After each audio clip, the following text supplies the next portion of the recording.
Yo, so I don't like the size of regular pillows, so I wanted to make a smaller pillow and then two cases to go with it. So I just went to find any fabric that was big enough to do this with, and then some kind of a kitchen towel for ironing. I found some soft fabric, some silky fabric. The silky fabric's hard to sew with, so it is what it is. I use this soft stuff as the actual pillow itself. And then I decide that I want it to be a little bit bigger than the hand towel is, like skinny ways, short side. And then the same approximate length long wise, but doubled so that you can sew it. Instead of having two whole separate squares to sew together, just fold the fabric in half. And then I don't know what words to put that sentence into to make it make sense, but fold it over and then cut both together. How do you make that make sense? My head is not a good place for making things make sense. So, anyways, cut out a big square, fold it in half so that you can sew around the sides and then leave a gap open for filling it. And then while I'm already doing this, he wants his dinner. It's too early for that though. It's not dinner time yet. Come up. So while I'm already using the iron, I decided to just keep going and cutting out the pieces. So I cut out what's going to be slightly bigger than the pillow that I just made. So a little bit bigger than what was a little bit bigger than my towel. And then he's making me lose my train of thought. My sweet old guy. I don't want him to hit his head on the desk. So then, okay, I remember. There's a sharp corner right here. So I'm just focused on him not hurting himself because he's basically a 4-year-old. Anyways, and he will hit his head. I have a ribbony, like, I don't know what that stuff is, that lace thick stuff. So I use that as the flap, whatever you call it, that pillowcases have, like that end thing pillowcases have. And then on the other pillowcase, I decided to use this silky stuff. And then I had some kind of I think, I don't remember what this stuff was called. Binding, something like bias tape. Maybe this is the bias tape. It's a ruffled lace trim edge thing, but it has both sides so that you can put it together and then sew over the top, and it's like already ready for you to sew. So I cut that also, the length of what will be the pillowcase's mouth. I don't know how to make this make sense. My head, wow. Okay, so my head's a ping pong ball. Nothing I say makes sense.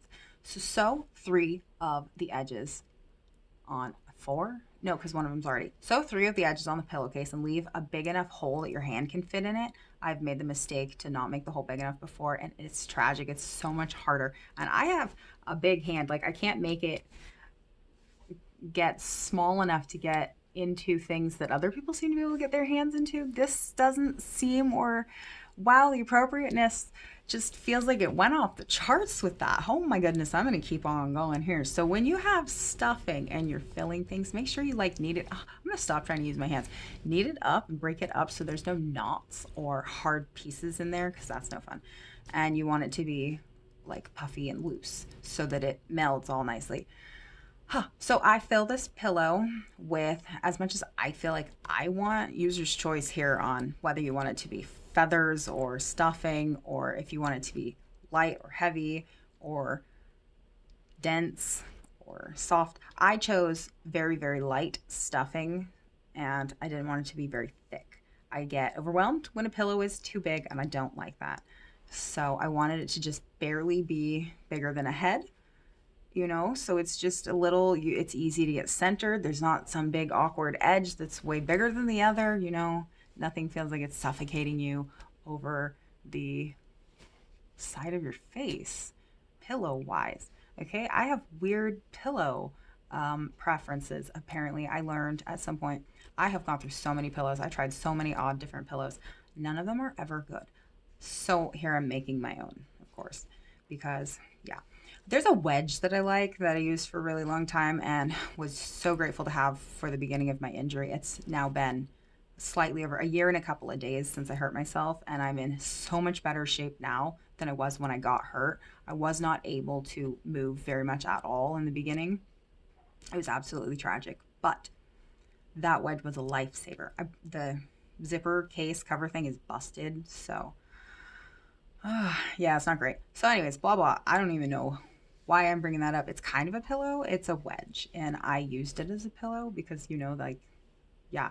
So I couldn't lay all the way flat. I also could not twist or bend at all. So I had to be able to just slide myself on the floor, or somebody else had to be able to slide me onto the floor if I got stuck. I needed somebody to be able to just grab my legs and pull because um, with the spinal injury and the spinal cord issue, my limbs would go numb, and we didn't know yet how to prevent that or anything. And the doctors were absolutely failing me. So, um, yeah, I would sometimes just have completely numb limbs and panic. And then you think, should I have my family help? If my family's not home, should I just call the neighbor? He's a nurse, but he's not that kind of a nurse.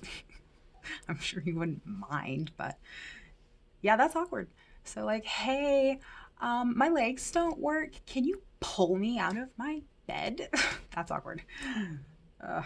But yeah, I was more than willing to ask for help if I needed it because it is terrifying when you realize half your body doesn't work when you wake up. Absolutely terrifying. Also, it's even worse if you have one of the arms gone too. So, thankfully, that doesn't happen to me anymore. I have done so much for my physical health and I've made so much progress. So, doctors are terrible. They were leading me completely astray. I fired almost all of them. I only now see, I think, two, three, maybe, because definitely two. I definitely still need two. After the electrocution, um, my body is completely different than it was, and they're still trying to figure out why. So, figuring that out. And my allergist, I can't ever let her go. I need her. She's literally a lifesaver, so I need that. But as far as them, I don't really think I need any of the other doctors. So I got what I needed from them. I learned that they don't know anything about an injury and that it's all just let's see if this works. Let's see if this works. Okay, well, I don't want you guys to see if things work. I'm going to see if things work by myself. Control. So I don't know why I got onto this weird spine ramble, but here's size reference comparison, whatever, however you call that, of my pillow and my little pillow and my duck. Bye.